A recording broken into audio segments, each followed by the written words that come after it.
뉴욕 타임즈가 아주 칭송하고 존경했던 세계에서 가장 위대한 선교사라고 이렇게 칼럼이 나왔는데, 스탠리 존스라고 하는 미국 감리교 선교사가 인도에서 무려 50년 동안이나 선교하다가 그의 나이 88세 1971년 12월 7일 날 갑자기 뇌졸중이 왔어요. 중풍이 온 거예요.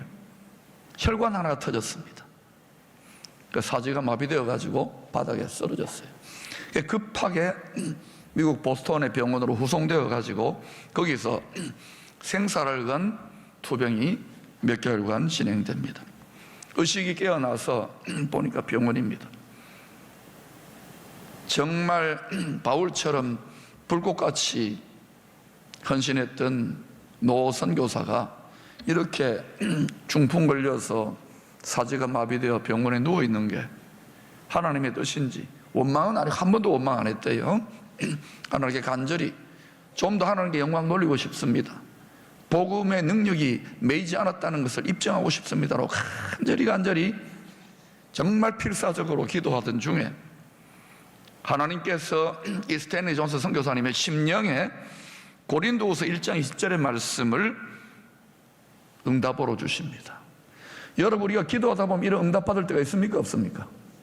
오늘 여러분이 이 응답이 올 한 해 여러분 가운데 임하게 되기를 축원합니다. 이거는 전심전력할 때 오는 거예요.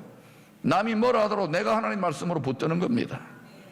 오늘도 이 설교 가운데에 하나님의 음성이, 하나님의 약속의 말씀이 여러분의 심령에 화살처럼 꽂히게 되기를 축원합니다. 같이 읽어볼까요? 그가 받았던 약속의 말씀, 시작. 하나님의 약속은 얼마든지 그리스도 안에서 예가 되니 그런즉 그로 말미암아 우리가 아멘하여 하나님께 영광을 돌리게 되느니라. 그런 이 말씀을 자신에게 어떻게 적용했느냐? 의식은 있고 입술은 움직이니까 믿음으로 이렇게 선포하는 거예요. 하나님의 약속은 얼마든지 그리스도 안에 예가 될 수 있다. 계속 수백 번, 수천 번, 수만 번, 수십만 번을 계속 외치는 하루 종일. 여러분, 하나님의 약속, 전능하신 능력의 구원의 말씀, 복음의 말씀은 오늘날 21세기에도, 오늘날 이 시대, 힘든 시대에도 저와 여러분에게 얼마든지 예가 될 수 있습니다.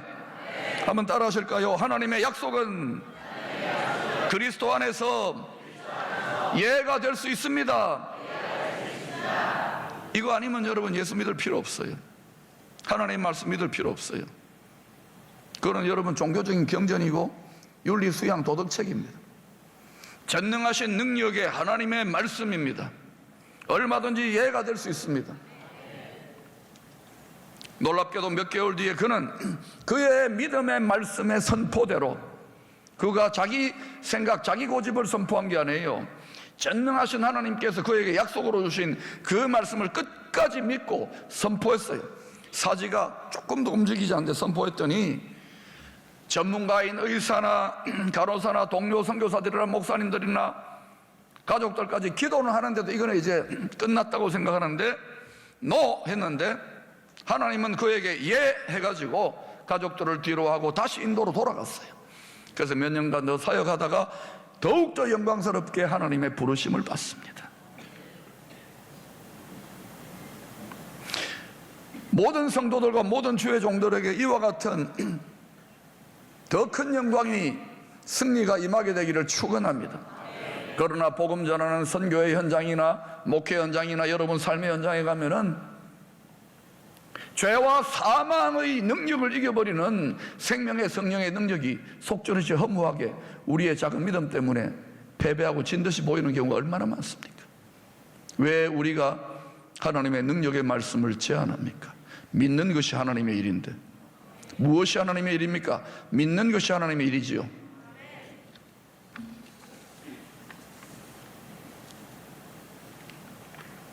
복음의 사명을 교회와 성도들, 한국교회는 맡았습니다. 기쁨의 교회는 맡았습니다. 맡기 싫어도 하나님이 예수 믿는 순간 선한 복음의 사명이 맡겨져 있어요. 이거는 가장 큰 지상의 명령, The Great Commission, 명령입니다. 명령, 황제의 명령이에요. 승리합니까? 무엇이 우리에게, 이 사명을 맡은 우리에게 승리를 가져다 줄 수 있을까요? 역설적이게도 우리가 전파하는 복음의 말씀, 이 복음의 말씀은 사망을 이겼다고 하는 큰 기쁨의 좋은 소식입니다. 따라합시다. 큰 기쁨의 좋은 소식입니다. 우리가 전파하는 그 복음의 말씀의 능력 자체가, 이 전능한 하나님의 말씀의 능력 자체가 복음의 사명을 맡은 우리에게 승리를 주시는 거예요. 그런데 문제는 우리가 복음을 믿는다 그러고는 전파하지를 않아요. 안 된다고 생각하는 거예요. 그러니까 수많은 교회와 성도들과 선교지에서 속절없이 패배합니다. 교회 안에서나 여기저기에서 말들은 많이 하지만 무능한 거예요. 승리를 못해요. 냉정하게 따져보면.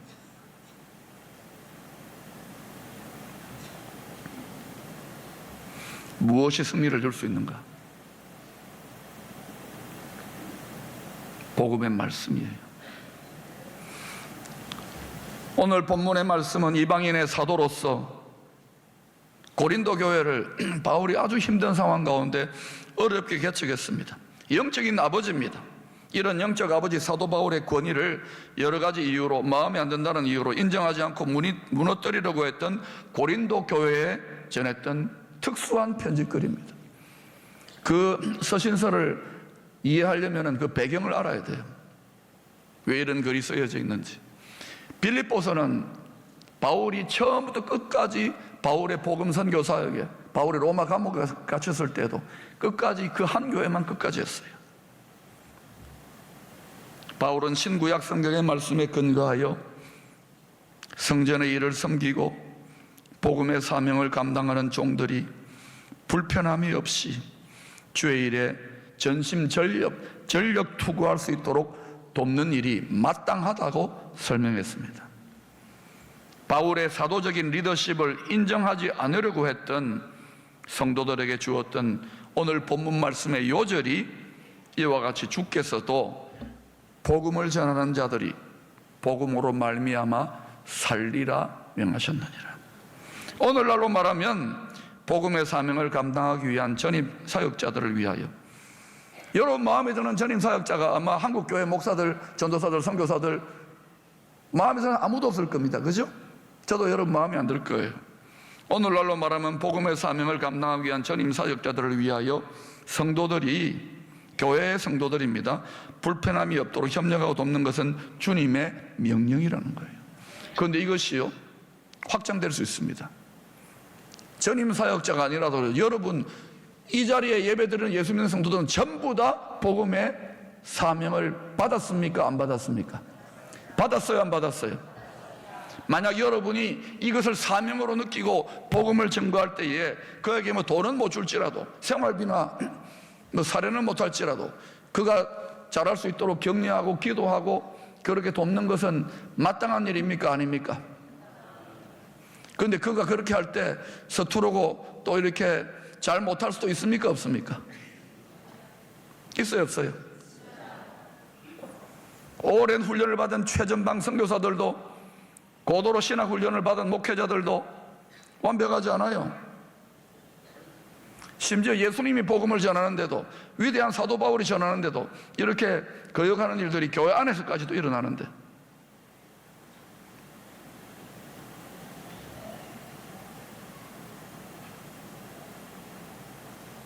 빌립보서 1장 27절은 이 사실을 다시 한번 이렇게 강조합니다. 오직 너희는 그리스도의 복음에 합당하게 생활하라. 여러분이 복음에 합당하게 생활하는지 이 말씀으로 여러분을 초대합니다. 오직 너희는 그리스도의 복음에 합당하게 생활하라. 이는 내가 너희에게 가보나 떠나 있으나, 바울은 순회하면서 복음 전하지요, 너희가 한 마음으로 서서 한 뜻으로 복음의 신앙을 위하여 협력하는 것과, 복음의 신앙은 무엇입니까? 내가 예수 믿고 천국, 복음, 아멘 이걸로 끝나는 게 아니에요. 만족하고 교제하고 끝나는 게 아니에요. 내 즐거움만, 천국의 즐거움을 누리는 것만 끝나는 게 아니에요. 동시에 복음의 사명을 자각하고 어려움과 핍박이 있더라도, 오해가 있더라도 이걸 위해서 나가는 거예요. 각자 믿음의 분량을 따라 선한 일을 위해 부름을 받았기 때문에 복음의 신앙을 위해 우리 동빈동 그물 창고 74년 전에. 그 예언적입니다, 진짜. 물고기 잡는데 이제 사람을 낚는 어구창고로. 그래요. 우리 수많은 믿음의 선진들과 어른들과 교역자들도 여기까지 왔습니다. 이렇게 굴지의 교회로 우뚝 세워졌습니다. 그런데 우리가 74년 동안 기쁨의 성도들은 한 영, 한 성령이죠. 한 성령을 받았으니까 한 마음, 한 뜻으로 만장일치하여 기쁨으로 잘 협력하고 있는 것으로 믿습니다.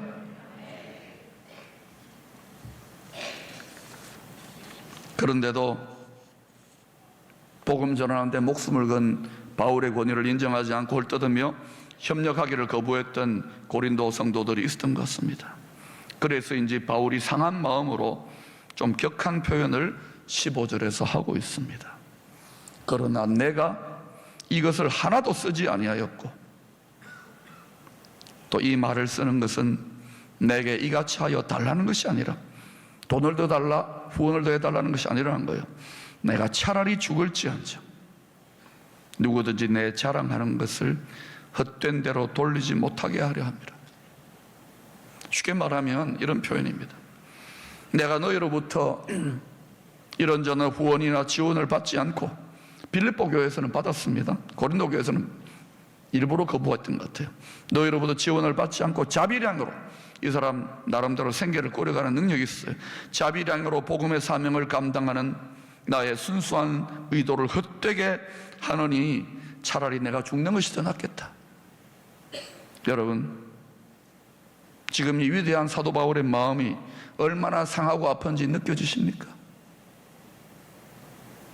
여러분이 주를 위하여 주의 뜻에 순종하고 복음 전하기를 원하십니까? 이런 아픔은 각오하셔야 됩니다. 예수 믿는 것 값싸게 쉽게 생각하면 안 돼요. 말과 혀로 생각과 마음으로만 되는 게 아닙니다. 바울은 자신이 개척했던 이방인 교회들로부터 후원도 받았지만, 가능하면 그가 엄청난 지식인이었지만 이스라엘 사람들은 늘 말 흩어져서 도망 다녀야 되기 때문에 생계 유지용으로 아버지가 텐트 메이크, 장막을 만드는 그러한 기술을 하나 준 거예요. 먹고 살 수 있도록. 여러분, 신기하지 않습니까? 예수님도 목수입니다. 직업이 집 짓는 사람이에요.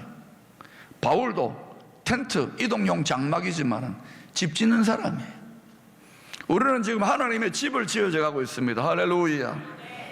하나님이요, 이 성경을 하나하나 들여다보면 깜짝깜짝 놀라 자빠집니다. 텐트를 만드는 자신의 생업을 살려서 일을 하면서 복음을 전해요. 이것을 오늘날의 용어로 말하면 텐트 메이크 미셔너리, 자비량 선교사입니다.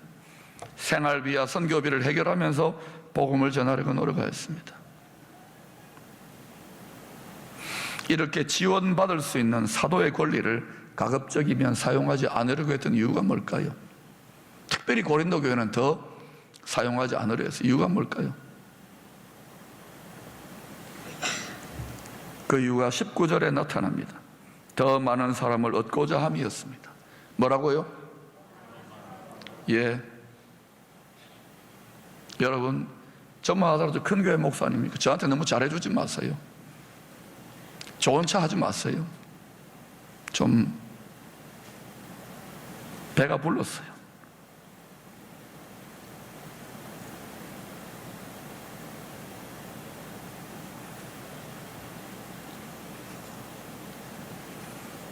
복음 전파를 위하여 자신의 모든 권리를 포기하는, 생명까지도 포기하는 종이 되려고 바울이 다짐한 것은 더 많은 사람을 구원하고자 했던 것입니다.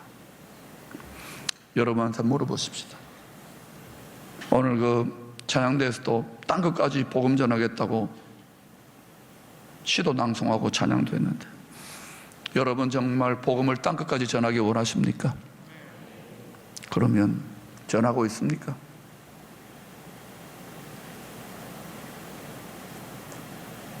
이것은 여러분 대가를 지불해야 되는 거예요. 권리를 포기해야 되는 거예요. 교회가 부흥하고 하나님 나라를 확장하기를 원합니까? 말과 회와 생각으로 판단으로 안 되는 거예요. 폭이 되어 있습니까? 대가 지불할 각오가 되어 있습니까? 모든 공예배 하나가 제대로 드려주고 있습니까? 너무 버거운 무거운 직임이지요. 그래서 하나님, 전능한 하나님의 힘만을 의지할 수밖에 없는 그런 기도와 말씀 전파에 전력 질주하고 있습니까? 혹시라도 여러분 듣기 좋은 달콤한 메시지에 중독된 것은 아닙니까? 그러면 도대체 왜 바울은 이 모든 대가를 지불하고서라도 복음을 푸닥불 순교할 것을 뻔히 알면서도 복음을 전하했던 것일까요? 첫 번째로 바울은 복음 전파를 사느냐 죽느냐, 개인적으로 뿐만 아니라 교회와 그 복음의 사명을 맡은 나라와 민족 전체를 바라보면서 사느냐 죽느냐의 문제로 보았기 때문입니다. 14절의 말씀, 복음을 전하는 자는 복음으로 말미암아 살리라 그랬죠. 산다고요. 16절에서 바울은 만일 복음을 전하지 않으면 내게 화가 있을 것이로다. 복음의 사명을 받고도 영적인 전쟁터입니다. 복음 전하는 것은 여러분 하늘에 있는 악한 영들과의 전쟁입니다. 전쟁. 치열한 전쟁이에요. 얼마나 치열한지, 이게 무슨 뜻인지를 모른다면 여러분 전쟁이 없는 거예요. 복음의 사명을 받고도 영적 전쟁터에서 최고의 장군 누굽니까? 총사령관이 누굽니까? 예수 그리스도입니다. 그분의 명령에 전쟁터에서 불복종하면, 전쟁터에서 불복종하면 뭐야 돼요? 바로 즉결 처분입니다. 처형입니다. 그러나 우리 사령관님은 오래 참으시는 분이에요. 인내하는 분이에요. 여러분 명령에 잘 순종하고 있는 줄로 믿습니다. 아멘. 하지만 자신이 없지요. 다 우리는 우리의 뜻과 우리의 마음과 우리의 즐거움에 바빠요. 주님은 지금 여러분 초 단위로 한 영혼 한 영혼이 죽어가고 있는 것이 느껴지지 않습니까? 주의 심장이 여러분의 심장에 불붙고 있습니까? 복음의 명령에 불복종하면 먼저는 사도된 사명을 맡은 자신이 망할 것이라는 말입니다. 화를 입을 거라는 거예요. 이거는 개인만이 아니에요.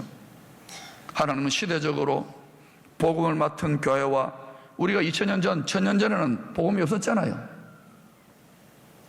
21세기에 전 세계에서 가장 복음 전할 가능성이 높은 민족과 나라와 교회가 어디인 것 같아요? 영국입니까? 독일입니까? 일본입니까? 중국입니까? 개인만이 아니에요. 목사만이 아니에요. 선교사만이 아니에요. 장로, 권사, 집사님만이 아니에요. 가정과 교회와 나라와 도시와 민족도 그 사명을 제대로 감당하지 못하면, 이 도성에도 얼마나 많은 교회들이 있습니까?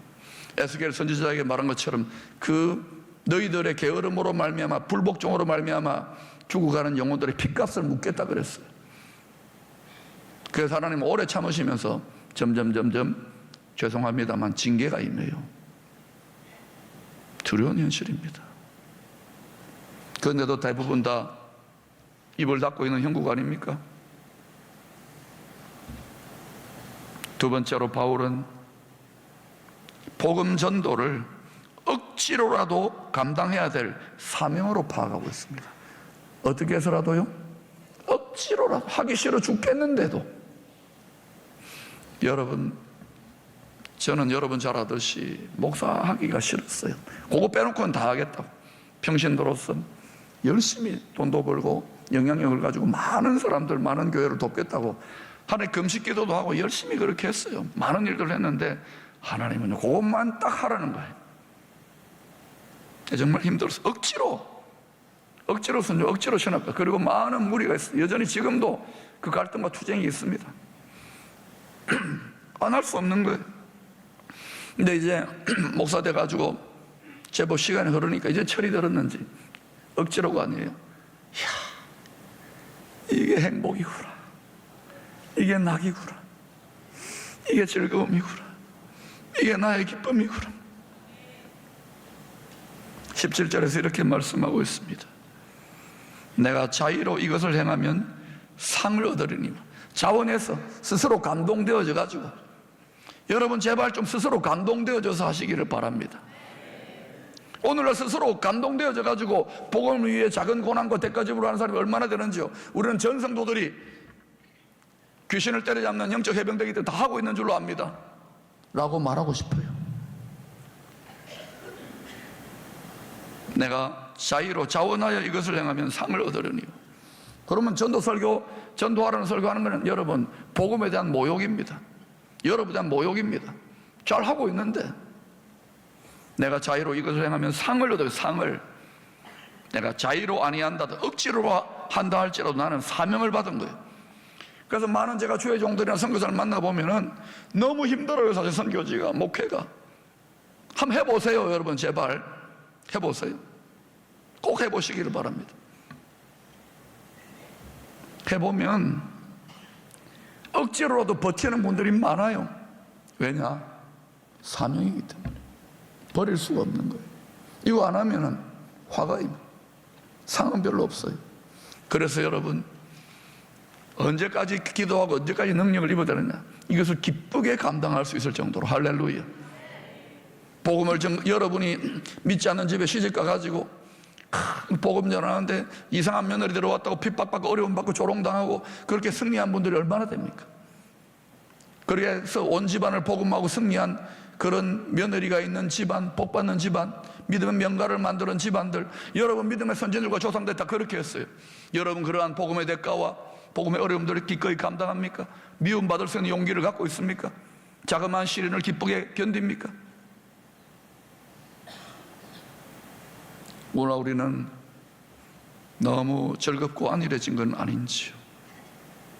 오히려 그런 대가지불을 하며 나가는 사람들이 너무 지나치다 적당하게 하라고 눌러놓고 있지 않습니까? 이것이 이기고 있는 형국입니까? 지고 있는 형국입니까? 여호수아 시대에는 다 영적 전쟁터에 나섰어요. 혈과 육의 전쟁으로 보지 마세요. 사사 시대의 말기로 갈수록 아무도 안 싸워요. 각자 소견에 오른 대로.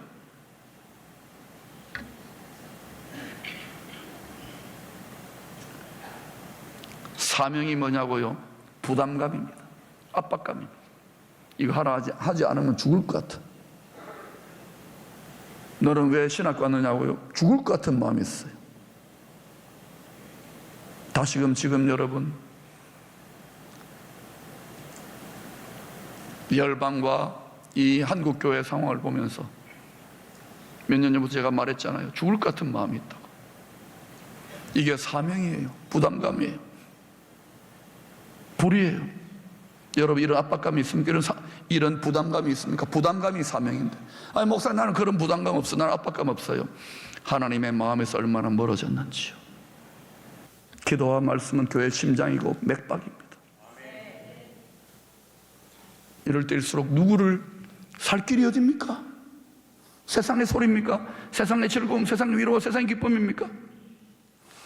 저는 하나님이 제가 별로 신령하지도 않지만 기도 중에 주신 말씀이 고린도서 9장 14절 이 말씀입니다. 작년에도 믿음으로 말미암아 살리라고 이야기했는데, 저 믿는 것이 하나님의 일이라고 했는데, 이 말씀에 여러분 온전히 한번 순종해 보세요. 그러면 하나님이 여러분에게 물질도 주시고 건강도 주시고 문제 해결도 주시고 이 도시도 이 나라도 반드시 저와 여러분 이 공동체의 온전한 순종 때문에 민족과 열방과 이 나라 한국교회를 견인해 나갈 만한 돌파구가 이 위대한 땅 낙동강 최후방해선에서 열리게 될 줄로 믿습니다. 이 말을 여러분 무겁게 가볍게 받아들이지 마시고 무겁게 받아들일 수 있기를 축원합니다. 그래야 스탠리 존스 목사님처럼 예스 하고 벌떡 일어나 빛을 발할 수 있게 되기를 축원합니다.